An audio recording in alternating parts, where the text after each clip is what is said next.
as you get higher, the stakes get higher for every one of your fights. So when you start now fighting a guy in the top 10, you're pretty much 3 fights away from potentially fighting for the title. I don't think Tyron Woodley is anywhere near as good a boxer or striker as he thinks he is. He's just powerful. When he does land, he can hurt you. When he won the fight, he knocked the guy out in 41 seconds.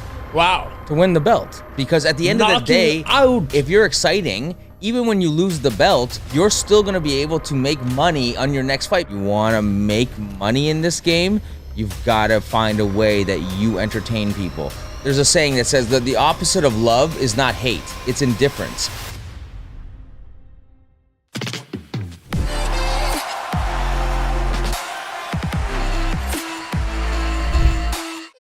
All right, Ryan, welcome back, man.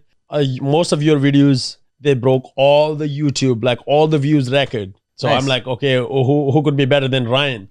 So welcome back, my brother. Thank you, I appreciate it. Yeah, so last night, what happened? Like, how come you're taking very casual? I heard, like you said, like you got some accident or whatnot? Yeah, last night I got into a car accident. I was on shift at work, but I was going out for lunch. And so I picked up some pizza and then was driving back to work. I was literally turning left onto the street where the school is that I was working at. And yeah, so I had to basically wait until the light went red to let the cars clear out because there's a lot of traffic. It was rush hour.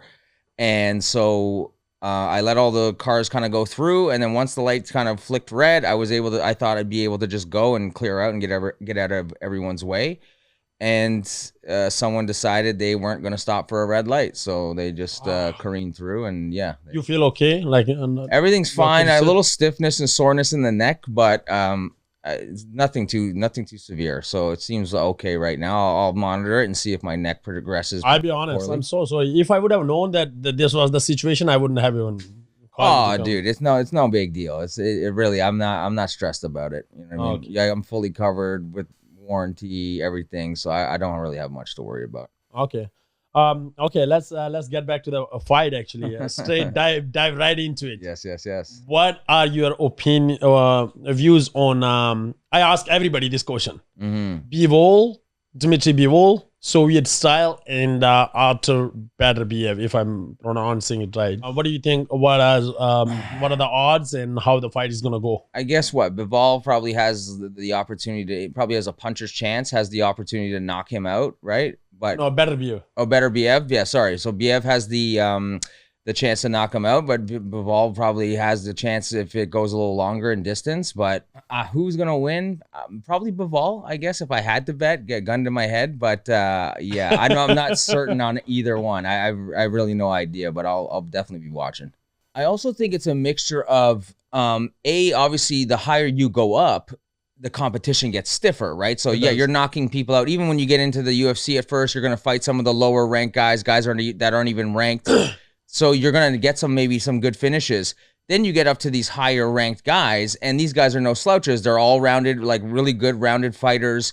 They're tough warriors in their own right. And on top of that, as you get higher, the stakes get higher for every one of your fights. So when you start now fighting a guy in the top 10, you're pretty much 3 fights away from potentially fighting for the title. So you even get a little bit more tentative. You don't want to take the same risks you were willing to take against the lesser talent. So now when you get up and higher, and you're facing the 9th ranked guy, the 5th ranked guy, the 3rd ranked guy, you're facing better talent, and you're also more concerned with the outcome now. You more desperately want to win because it gets you closer and closer to that finally to get that title shot. So let me ask you one, like it's a kind of deeper question. So is that a good thing or a bad thing? Like when you become more cautious of not losing the fight because you're getting closer to the fight, and that is hindering your ability to be like same kind of killer instinct that you just had when you were coming up. Yeah. Well, at that time you were not knocking everybody out and you were going dominating. Yes. So that's what they say. You got to stick with what got you to the dance, right? So whatever got you to that success level, like that's why Conor, you know, say what you want about the guy, but he's kill or be killed. No matter what, he goes in there, he's either gonna knock you out or you're gonna finish him. It's not gonna go no two ways about it, right? I think the only decision fight he had in UFC was that rematch with Nate Diaz and Max Holloway. They both of their face. Did you see that? They went for kill there. Oh, they were trying to kill each other. And I think the other one that he went the distance was Max Holloway, but he tore his ACL in that fight, right? So he had to just kind of roll around with Max Holloway. I had to watch that. Yeah. That's where he got a severe injury, and he took him out for almost a year. I think it was less than a year, but close to it. So it's good in that sense, or it can be bad in that sense. In also, when you start to see, like that happened to Tyron Woodley. Tyron Woodley, on his way up to the title, was knocking people out everywhere, left and right. He had like 9 finishes, all this kind of stuff. But then when he got the title, he started fighting a little more boring. Was he champion? Yes, he was the champ before Usman. Usman took the belt from him. Wow. So I only know him because Jake Paul knocking him out. Yeah. Was that a setup, by the way? No, I don't think so. I don't think Tyron Woodley is anywhere near as good a boxer or striker as he thinks he is. He's just powerful. Like when he does land, he can hurt you. But he started to fight more safe and just was, because there's the whole thing of like you have to beat the champ to be the champ. So you can almost fight to a draw and keep your belt. In fact, he did fight to a majority draw against Wonder Boy in the first fight and kept his belt, right? So he started fighting a little more safely, and people started to criticize him for that, right? Because what people liked him for was he was going, when he won the belt, when he won the belt off of, what's his name? I can't believe I'm about to forget his name. He fought Rory McDonald in that crazy fight. That's too, yeah. Regardless, so when he won the fight, he knocked the guy out in 41 seconds. Wow. To win the belt. I think That's it was 41, but it was like under a minute or something. Wow. What was it? Like in cake or like punch? Or no, it was a punch. It was a punch. And the fact that I can't remember the guy who he beat right now, his name is bothering me, but it's all good. I don't know why I'm bad with names sometimes. So anyways, let's get back to Tyron Woodley. He used to be a big puncher. Let me summarize really quick.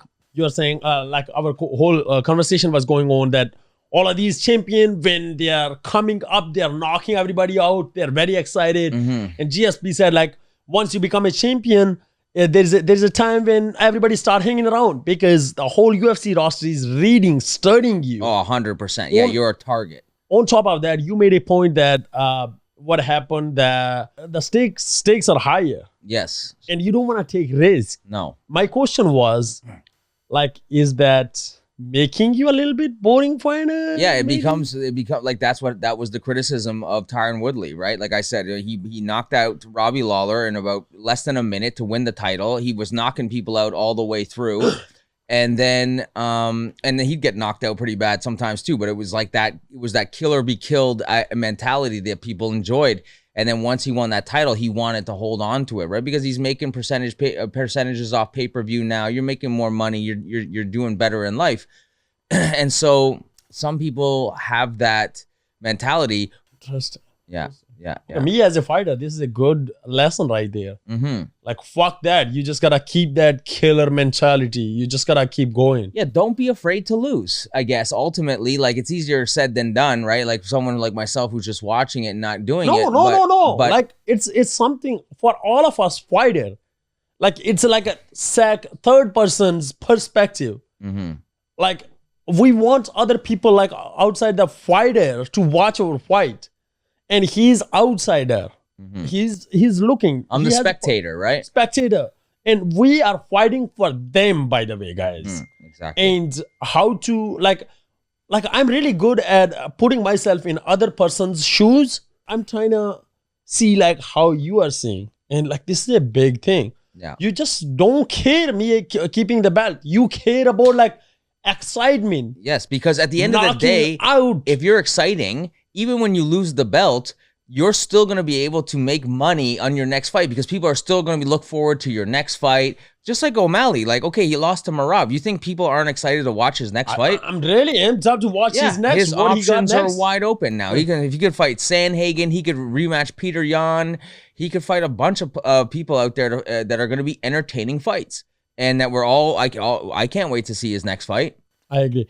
So Dana White literally made it clear, even on the camera. He's like, guys, I don't care even if you're a champion. I genuinely don't care. I need you to, when you come to the stage, I want people to start booing at you. I want people to start cheering at you. I want people to throw something at you. I want some kind of reaction from the people. I don't want you to come here and people are like just sitting there like nothing. Well, I want you to be something. Yes. Well, so the thing is, like, there's a saying that says that the opposite of love is not hate. It's indifference. So love and hate come from the same place. They're an emotion. So as long as someone feels something about you, then they're engaging with you. If they're indifferent to you, that just means they don't care. They're not paying attention. They don't hate you. They don't love you. They just whatever. Same thing like Floyd and Ali. They became the GOAT, the face of their respective field. And for different reasons, right? Like Floyd, everybody would Floyd was the pay-per-view king, right? He was the big cash cow. And the reason was people wanted to see him get knocked out. Yeah. Everybody did. No, most people were renting that pay-per-view to see him lose. But who cares? Because just like if somebody hates you, but they keep watching your people videos. Wanted Pacquiao to win. Yeah, absolutely. And like everybody bought that one because they wanted he was a nice guy, right? Absolutely. And not only that, it's just if people hate you, but they're still engaging with you, That's all adds up to the same thing. It all adds up to dollars. It's just like if you make a YouTube video, you're going to have some people who like you. You're going to have some people who hate you. It doesn't matter. They're all clicks. They're all clicks. True. It does not matter why they're clicking. Social media made it so easy to understand for some of the people like me. Like, I'm not big of a nerd guy. So, like, if you try to tell me, like, in a scientific way, like, how hate and love come from the same place and this and that, it might just fly through my head. But social media, like, after, like, I'm doing a little bit here and then, I know, like, okay, even if I post a video, everybody hates it. They get, like, furious when they see it. They, like, so at the end of the day, what's going to happen? If you're mad, you're going to show it to your friend that this guy is ridiculous. I don't like it. And that guy posts on his story. He says like, hey, look at this guy. This guy's a bad guy. This, blah, blah, blah. And he save it to share to next friend. 500 people watch there, 500 here, because 500 people watch his story. They don't care about you, but they watch because they are friend with the person who share. And one out of there, like it's like and they're more likely to comment. Loop. They're more likely to comment, which also adds to your algorithm. So if someone's commenting, it's usually because they disagree with you. Yeah. And that's good because someone's engaging with you, right? And then it's even better if they're disagreeing with you, you engage back with them in the comment section, right? 100%. So you're building a rapport and a conversation with your audience at that point. Even the people that don't like you, the people that disagree with you, those are sometimes going to be the biggest reason why you succeed. Do you think it's slightly, I don't mean to take anything away from these people. Do you think it's easier to get attention by being a bad guy than being a charismatic and loving and no, I think it just matters what works for you, right? Some people who are like good guys, they can't play the bad guy. For example, Chris Evans and Robert Downey Jr. So they both are, I think, funny, but in their own way. Robert Downey Jr. is like a very cool kind of way. And Chris Evans, he's gonna praise you, like, and still trying to make a joke. You have to do what works for you. Just like we were talking about in the last podcast when we talked about the differences between O'Malley and McGregor. They both are building brands, but they're going about it a different way. O'Malley realized, yes, I have to build my brand, but I can't do it like Conor because I don't have the same slick tongue that he does on the mic, and it's gonna come off cheesy. It's gonna come off like people are gonna read into it and they're gonna know it's not who I am. Yo, lots of people from that last video, they hate us that we compare O'Malley and Conor. Can you answer to them? Like they are like, who is O'Malley? Oh yeah, but I mean, we're not comparing in the sense of saying like, oh, O'Malley is on Conor's level. The parallel we're drawing is that they both understand that this isn't just me going in and fighting and performing a sport. I am also having to entertain the crowd. And you find your different ways of entertaining the people, whether you're doing it through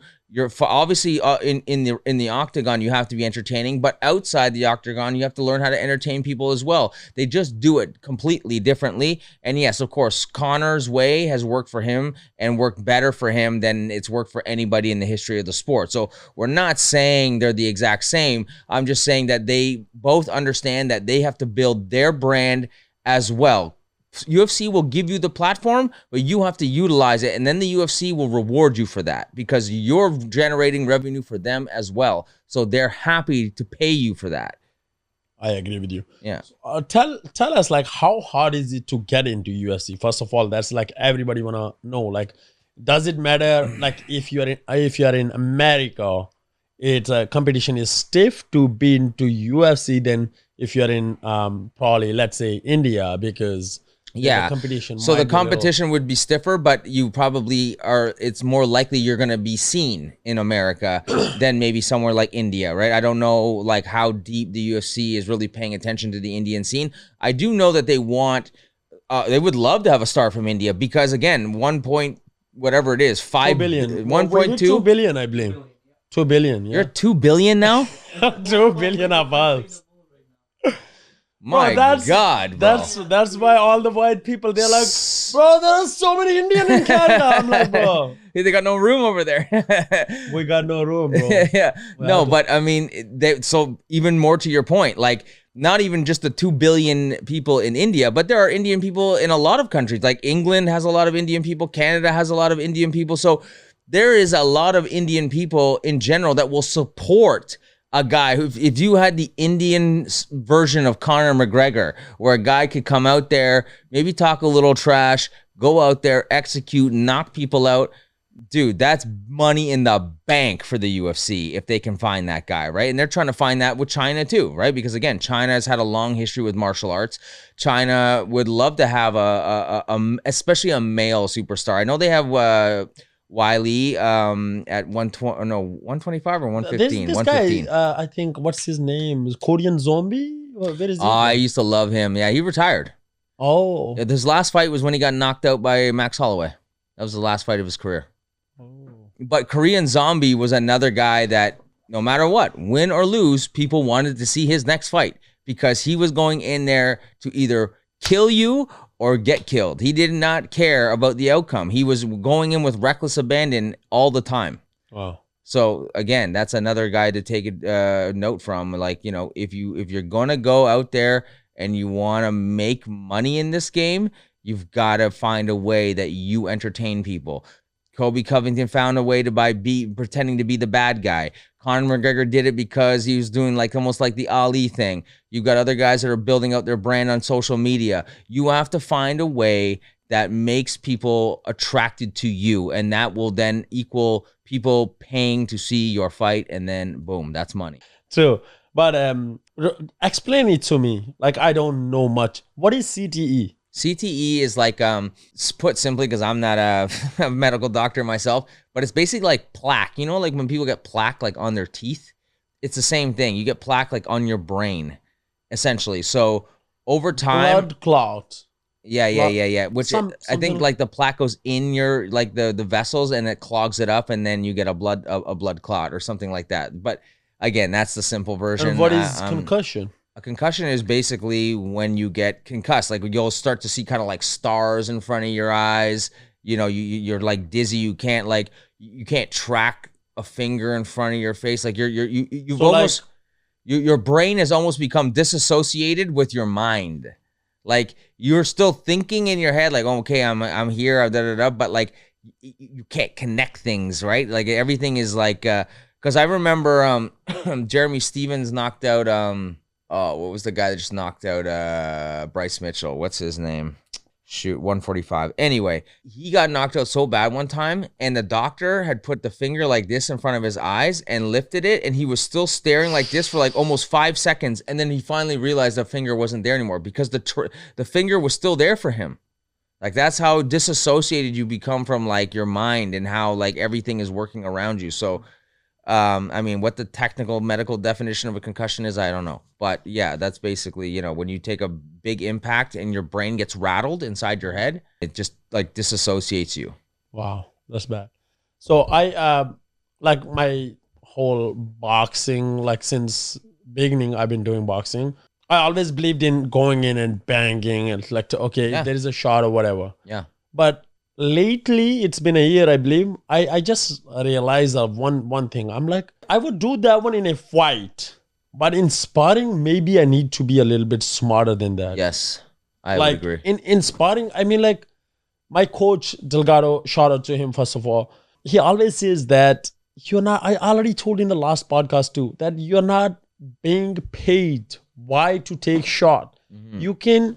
You can learn the same, if not more, amounts of skills not taking the shot. Yeah. Then you take the shot. Why are you taking a risk? Yeah. Your life is bigger than just boxing, like just in a cage. Yes. You want to enjoy that. You want to have time with the family. Mhm. You want to go on a vacation. All of those things you want to do. Why do you hate yourself? Yeah. And- No, I don't disagree, but I also think that like also there are guys that are still in the UFC that are still successful that they hard spar. Like they do not take sparring off. They go in and they bang and they get hit, they get cracked, they go out, they crack other Strickland? people. Yeah, Strickland. Like, I mean, like he's still young, right? Like we are talking down the road, like when you're 60, like 65 early, right? Yeah, we don't know how that's going to yeah. affect him So, later. But he might be thinking, look, you know, maybe I'm really only going to live till like I'm 65. Everybody has their own values. So we are not here to criticize, okay, you should do this and that. Yes. But that is just my view. That's your opinion. Yes, exactly. So we are just saying, like, I believe, like, try to save your brain as much as Of you course. can. I mean, like that's your mental health is your health at the end of the day, right? Like if you're deteriorating up here, you're going to deteriorate down here as well. It's you don't see a lot of people who are not well up here in great shape, right? It just goes. So some people it's just the way it is, and they think, you know what? I don't care. I don't need to live till I'm 85. If I live till I'm 65, but I was a professional fighter, I made all this money, and you know, 20 years after my retirement, we're still okay. I still enjoyed a bit of it. Then that was a good life for me. It just depends on, like you said, it depends on what you value. 100%. Yeah. 100%. Okay.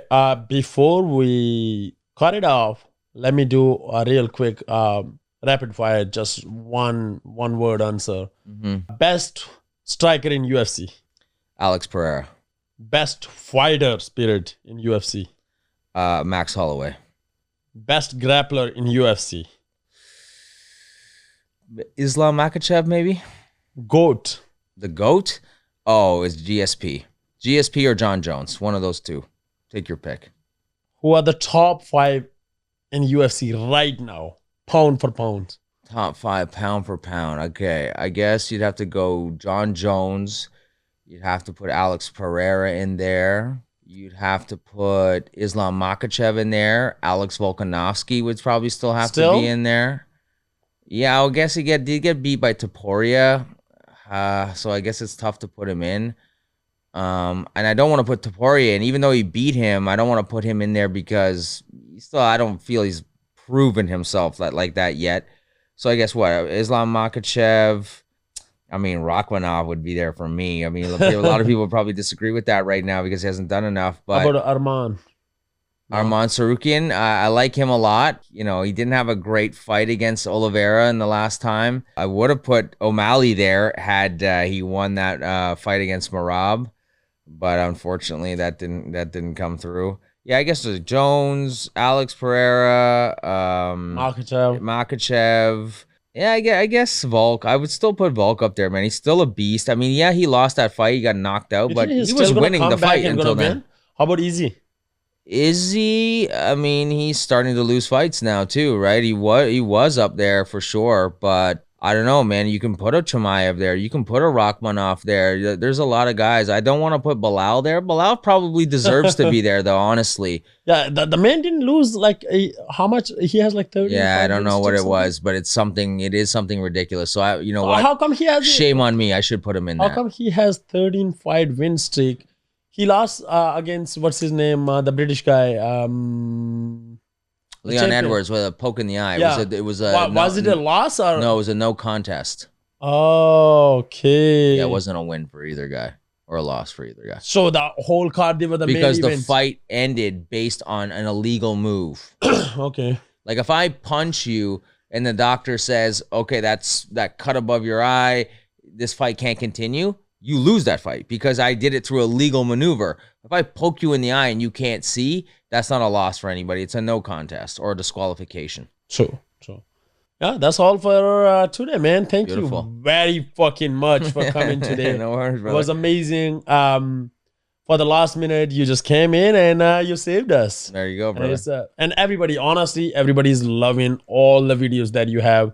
And who knows, you and I be on a regular basis doing some fights. Yeah, I enjoy it, man. I enjoy talking to you at the bar, and so this is just another way to have a conversation with you. So I don't mind, man. You know, I love it. I enjoy it. So yeah, absolutely. Thank you very much, guys, again, watching. If you guys stayed till end, make sure like and subscribe, share with your friends, and let us know if you what part did you like the most, and if you agree or disagree with any of the part. Make sure just go in a comment section and talk to Ryan, not me. I'm not really good at debate. Good luck. See you next time, guys. All right, take care. Man.